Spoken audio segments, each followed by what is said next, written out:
My first day as an international student in Aotearoa, New Zealand. Walking down the corridor at university, I see one of the staff members who says, "Hi, how are you?" I reply, "Very tired. I didn't have a good sleep, and you?" Her expression changes, and she replies, "Fine, thanks."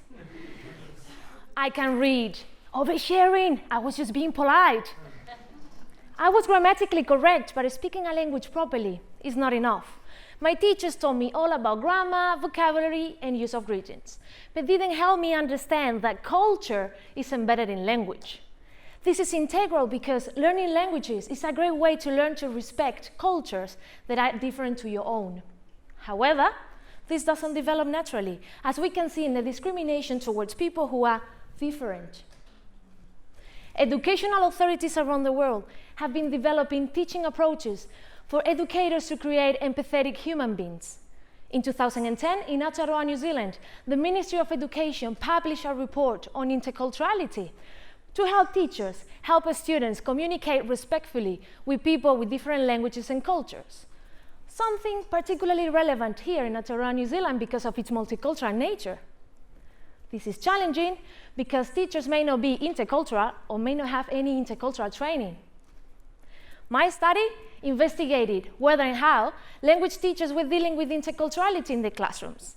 I interviewed and observed 16 secondary school teachers of Chinese, Japanese, Spanish, and French.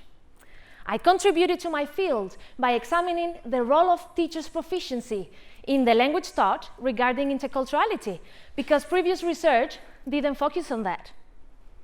Neither being a native speaker nor having higher or lower proficiency ensured teachers' intercultural practices. This resonates with the idea that native speakers are not inherently better teachers.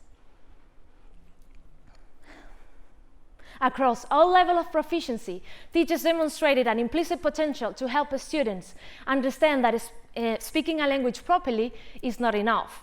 However, most teachers didn't have intercultural training that is what seems to be needed for teachers to fulfill the potential. Why is my study important? Because discrimination is a constant in our world. Interculturality is a means of generating respect for diversity, and language teaching presents a perfect scenario because diversity is inherent.